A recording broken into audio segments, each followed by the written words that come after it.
오늘은 교회의 권세, 교회의 권위에 대해서 말씀을 드리려고 합니다. 여러분들은 교회 하면은 먼저 어떤 이미지가 생각이 나십니까? 아마 대리석으로 아름답게 지어진 뼈쪽 탑이, 십자가 탑이 있는 교회 건물, 뭐 이런 것이죠. 또 엄숙한 경건한 장소, 또 웅장한 강단, 이런 모습을 생각할 것입니다마는 성경에서는 교회를 그렇게 말을 하고 있지 않습니다. 오늘 본문에서는 한마디로 그 교회를 정의를 하고 있는데, 교회는 뭐라고 합니까? 그리스도의 몸이다. 뭐라고요? 교회는 그리스도의 몸이다. 이렇게 정의를 하고 있어요. 이 말씀은 교회라고 하는 사람들은, 교회로 모인 사람들은이죠. 교회로 고백하는 사람들은 예수님을 머리로 인정을 하고 그 머리의 가르침을 받아 살아가는 생명 공동체다. 이렇게 정의를 또한 할 수가 있습니다. 그럼 우리가 교회의 권위가 무엇인지를 알려고 하면은 바로 이제 우리의 머리가 되시는 그 예수님의 권위에 대해서, 권세에 대해서 이해를 잘 해야 합니다. 이걸 다시 말하면은 예수님의 권세가 나의 권세가 된다. 또 다르게 말하면은 교회의 권세가 곧 나의 권세가 된다. 이렇게 말씀할 수 있어요. 오늘 본문에서 이제 그런 말씀을 하고 있어요. 하나님의 능력으로 예수님을 죽은 자 가운데서 살려내셔서 하나님 오른편 보좌에 앉으셨다고 합니다. 그리고 오른편 보좌의 권세 아래에 뭐가 있냐면 세상의 모든 통치와 능력과 권세와 주권들이 그 발 아래 있다라고 합니다. 그리고 오고 오는 시대, 어떤 세대를 통하여서라도 어떤 통치도, 어떤 권세도, 어떤 능력도, 어떤 주권도 다 어디 발 아래 있어요? 예수 그리스도의 발 아래에 있다. 이것이 말씀하시는 예수님의 권세입니다. 이 말씀이 무슨 말씀을 뜻하고 있을까요? 이 세상은 죽음이 왕노릇하고 있는 세상이에요. 성경에서는 죽음을 두 가지로 구분을 하고 있습니다. 어느 누구도 피해갈 수 없는 몸의 죽음이 있습니다. 그리고 두 번째, 영의 죽음이 있습니다. 영의 죽음을 가지고 있는 사람들은 하나님을 전혀 인식하지 못한 채 살아가는 영적인 사망자들입니다. 에베소 2장 1절에서 2절까지 말씀을 보면은 그는 허물과 죄로 죽었던 너희를 살리셨고, 또 2절에는 그때에 너희는, 여기 그때는 시제로 과거형이다. 과거형. 그때에 우리가 예수님을 알기 전에, 그때에 너희는 그 가운데서 행하여 이 세상 풍조를 따르고 공중의 권세 잡은 자를 따랐으니 곧 지금 불순종의 아들들 가운데서 역사하는 영이라고 해요. 사람은 허물과 죄로 죽은 상태, 즉 영적인 죽은 상태에 있다는 것을 말씀을 하고 있습니다. 이 사람들은 하나님을 전혀 인식하지 못하고 자기 의식의 세계 안에서 살아갈 뿐이기 때문에 이들은 세상의 풍조를 따라가며 살아갑니다. 이 세상의 풍조를 따라간다고 하는 것은 세상의 시대 정신을 따라가며 산다, 이렇게 말씀을 할 수 있습니다. 그 예로 창세기 6장을 보면은 노아 시대가 어떤 시대인가를 우리에게 잘 말씀을 하고 있습니다. 여러분, 노아 시대 때 그 사람들은 그 세상의 풍조를 따르며 살아갔는데 어떻게 살아갔냐면은 먹고 마시고 사고 팔고 시집가고 장가고 하는 일이 그들의 일상생활의 모든 일이었고 일생이었습니다. 전혀 그들의 머리에는 하나님을 인식하지 않는 삶을 살았다는 것이고, 이 세상의 삶만 전부라고 알고 살아갔던 시대를 바로 뭐라고 합니까? 노아 시대다, 이렇게 말을 합니다. 그리고 두 번째, 여러분이 잘 아시는 소돔과 고모라 시대가 있었습니다. 특히 그 시대 때 많은 악들이 성했지만은 특별히 소돔과 고모라 성 안에 살고 있었던 사람들은 악이 극에 달했다고 말씀을 하고 있어요. 그 성 안에 살았던 모든 사람들은 철저하게 자기 쾌락주의의 삶을 살았어요. 그들이 얼마나 쾌락을 쫓았냐면은 동성연애를 합법화시켜서 그것을 즐기면서 그것이 아무것도 아닌 것처럼 전혀 죄의식을 갖지 않고 살았기 때문에 그 시대에 아브라함의 조카 롯이 그 성에 살았는데, 아브라함의 조카 롯은 혼자 왕따 당하여서 늘 성 문 밖에 있으면서 지나가는 사람들을 보고 있었을 때에 하나님의 천사가 와서 롯을 구원하고 그 성을 불과 유황불로 멸망을 시켜버린 이야기를 하고 있어요. 이것이 이제 그 시대의 정신, 시대의 흐름을 따라가는 삶에 일관된 그런 삶이라고 말을 하는 거예요. 시대마다 그 시대의 흐름이 있고 시대적인 가치관이 있습니다. 세상 사람들은 이 시대를 그래서 거슬려 살아가는 것을 별로 좋아하지 않습니다. 시대에 맞춰가지고 보조를 잘 맞춰 살아가는 것을 인생의 순리다, 이렇게 말들을 하고 있는 것입니다. 하지만 성경은 이런 삶을 뭐라고 합니까? 허물과 죄로 죽은 삶이다. 다시 말하면 영적인 사망을 당한 자의 삶이다, 이렇게 규정을 한다는 거예요. 여러분, 지금도 사람들은 분주하게 어떤 시대를 만들어가고 있고 어떤 문화를 만들어가고 있습니다. 어떤 과학을 만들어가고 있습니다. 그러다가 일생 동안 이렇게 살다가 결국은 마지막에 어떻게 됩니까? 다 똑같이 흙으로 돌아가는 죽음을 맞이한다, 이거예요. 오늘 이렇게, 그러면 왜 이런 일이 발생합니까? 성경은 말합니다. 공중의 권세 잡은 자를 따라 살았다고 이야기해요. 그러니까 그 시대의 흐름과 정신과 가치관과 모든 것들을 만들어내는 주동자가 있는데, 이것은 실상은 사람의 머리에서 나온 것이 아니고 악한 영을 통하여서 나온 것이다, 이렇게 말씀하고 있습니다. 말씀을 보면은 요한복음 6장 44절 말씀이에요. 너희는 너희 아비 마귀에서 났으니 너희 아비의 욕심대로 너희가 행하고자 하느니라. 그는 처음부터 어떤 사람이에요? 어떤 자예요? 살인한 자입니다. 진리가 그 속에 있어요, 없어요? 진리가 전혀 없어요. 그 속에 진리가 없으므로 진리에 서지 못하고 거짓을 말할 때마다 지것으로 말하나니 이는 그가 거짓말쟁이요 거짓의 아비가 되었습니다, 라고 해요. 마귀가 하는 일은 뭐합니까? 그 생명을 얻는 진리의 사람들이 이르지 못하도록 그 생명을 얻는 길을 가려버려요. 뭘로 마귀가 그 생명을 얻는 길을 가려버립니까?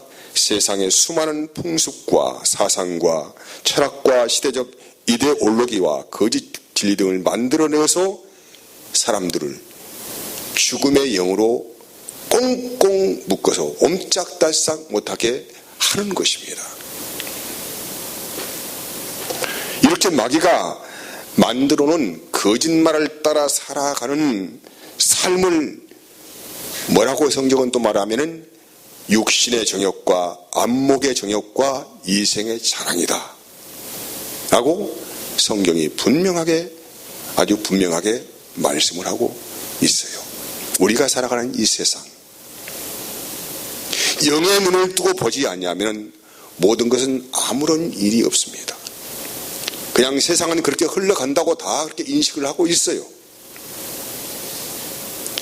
하지만은 영의 눈을 뜨고 보면은 이것은 악한 마귀의 사슬에 걸린 인생의 비참한 모습을 우리에게 보여주고 있는 것입니다. 이런 상태에 빠진 사람들을 육체와 마음이 원하는 대로 사는 육체가 된 사람이라고 하는 것입니다. 이 사람들은 본성이 요구하는 대로 자기의 본성을 따라서 살아가는 것을 대단히 좋아합니다. 이런 사망으로 달려가는 것에 대해서 마지막의 결과는 어떻게 됩니까? 지옥의 형벌로 들어가는 것이죠. 그래서 사람들은 육체의 삶을 살다가 육체로 끝나서 결국 육체의 죽음을 맞이하고 영원한 영적인 사망으로 들어가는데 바로 그것이 지옥의 형벌이다 라고 합니다. 이와 같이 세상은 말이에요, 어떤 지혜자도 어떤 권력을 가진 사람도 어떤 능력을 가진 사람도 이 사망을 이길 수가 없어요. 지금까지 지구의 역사가 또는 인류의 역사가 얼마나 많이 흘러왔는지는 아무도 정확히 말할 수 없습니다. 하지만 그 역사가 얼마가 됐든지 간에 그 시대마다 대단한 통치자들이 있었고 대단한 지혜자들이 있었고 대단한 현자들이 있었습니다. 대단한 영웅들이 있었어요. 하지만 그 어느 누구도 이 사망이라고는 죽음의 세력을 어느 누구도 이겨낸 사람이 한 사람도 없었다는 거예요. 그리고 앞으로 우리가 맞이하는 오고 오는 시대입니다. 그 어떤 시대를 우리가 맞는다 할지라도 또 우리가 죽고 또 어떤 시대의 사람들이 태어나서 어떤 현자가 나오고 어떤 영웅이 나오고 어떤 통치자가 나오고 어떤 대단한 능력을 가진 사람, 탁월한 사람이 나온다고 할지라도 죽음의 세력을 이길 수가 없습니다. 다 죽음에 삼킴받아버리고 정복당하고 그렇게 다 사라져 갑니다. 그래서 이 사망은 지금까지 역사 이래로 한 번도 어느 누구에게도 져본 적이 없습니다. 백전백승했어요. 수십억만 명이 살다가 죽고 그런 모든 시대마다 사망은 항상 왕이었고 모든 것을 삼켜버리고 늘 승자로 살았던 것입니다. 이게 사망의 권세예요. 이게 죽음의 권세라고요. 그런데 놀라운 일이 일어났어요. 그 어느 누구도 이길 수 없었던 이 죽음의 권세를 깨뜨려버리고 승리하신 분이 계시는데 누구라고요? 누구입니까 여러분? 예수 그리스도이십니다. 그래서 오늘 본문이 그렇게 말하는 거예요.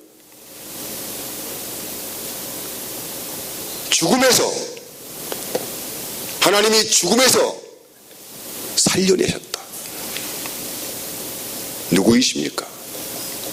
예수 그리스도이시다. 성경은 말해요. 히브리서 2장 14절에서 15절까지 말씀을 보면은 자녀들은 혈과 육에 속하였으며 그것 또한 같은 모양으로 혈과 육을 함께 지니심은 죽음을 통하여 죽음의 세력을 잡은 자, 곧 뭘 잡으려고? 사람을 잡으려고 합니까? 죽음의 세력을 누가 잡고 있습니까? 죽음의 세력을 잡은 자 누구예요? 곧 마귀를 멸하시며 또 죽기를 무서워함으로 한평생 매어서 종로를 타는 모든 사람을 놓아주려 하심이라. 이것이 뭐냐면은 우리 예수님께서 인간의 몸, 이 혈과 육을 입고 오신 유일하신 이유가 되는 거예요. 왜? 사람은 일생 동안 죽음에 매어서 죽음을 섬기다가 벌벌벌 떨면서 결국은 죽음에 항복을 하고, 죄송합니다.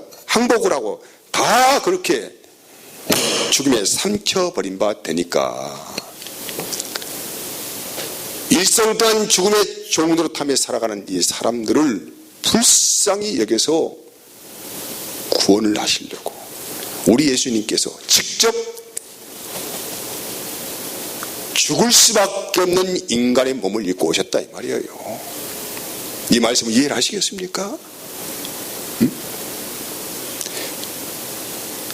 그분이 인간의 몸을 입고 오신 이유가 되는 거예요. 이것이 왜? 사람은 몸을 가지고 있어요.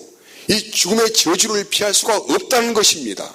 그래서 예수 그리스도께서 인간의 몸을 입으시고 우리에게 영생이라는 그 능력을 안겨주기 위해서 혈과 육을 입으시고 이 땅에 오셔서 잠시 천사보다 못하시게 이 땅에 오셔가지고 잠시 죽음을 맛보셨다 이 말이에요.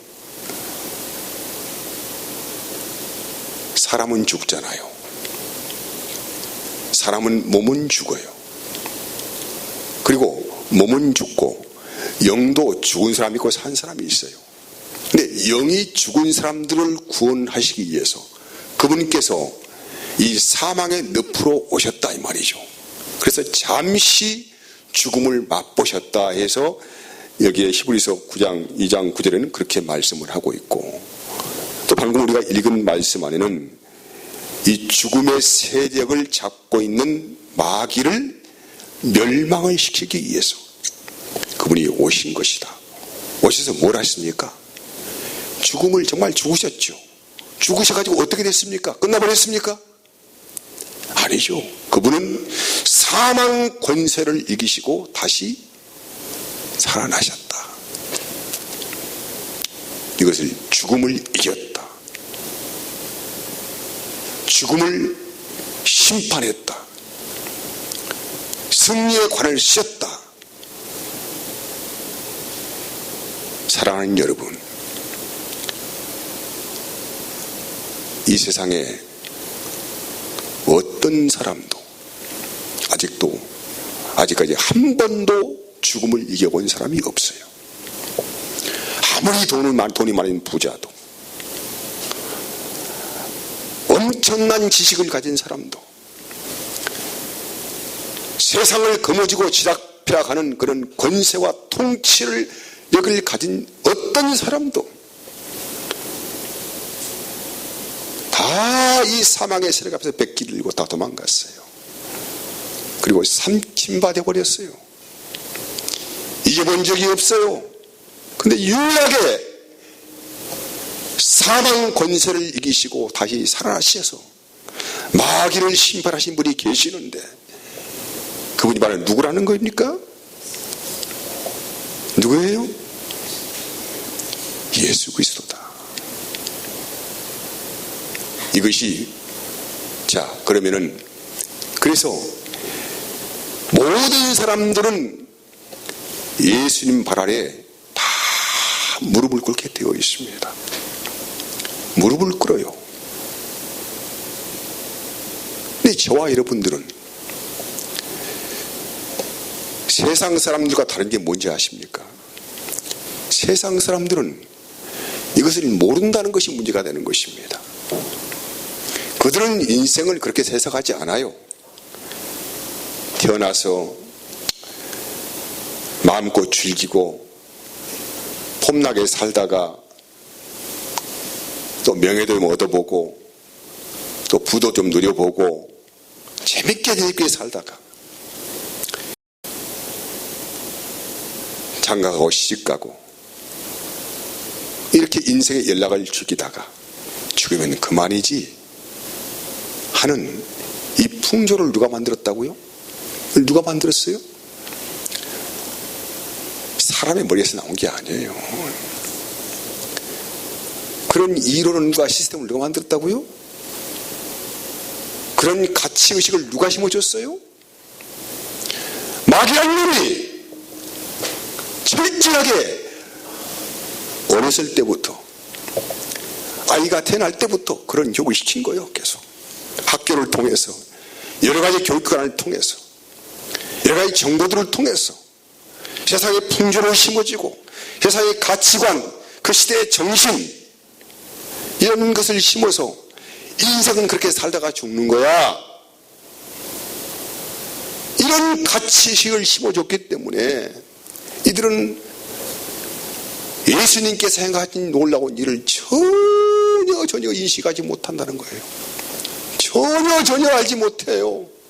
그런데 어쩌다가 저와 여러분들은 오늘 주님의 몸이 되었어요.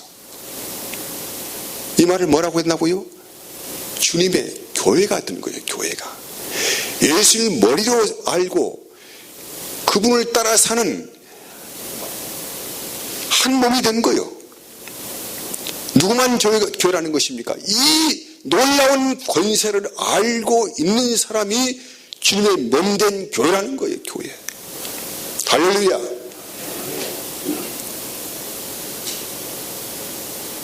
우리는 알고 있고 아는 것뿐만 아니요, 우리는 분명하게 믿고 있습니다. 예수님의 권세가 누구의 권세라고 알고 있습니까? 곧 나의 권세다. 사망이 왕노릇하는 이 세상에서 우리는 사망을 지금 어떻게 합니까? 발로 밟아버리고 조롱하고 있어요. 사망에 대해서 오는 것이 어디 있냐? 이렇게 우리는 사망을 조롱하고 사망을 비웃고 발로 짓밟아버리고 사는 권세를 지금 우리가 누리고 있다는 것입니다. 여러분은 그런 권세를 누리고 있습니까?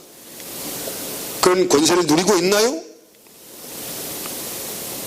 이 세상에서 죽지 않는 것을 아는 사람은 모든 일에 담대함이 있어요.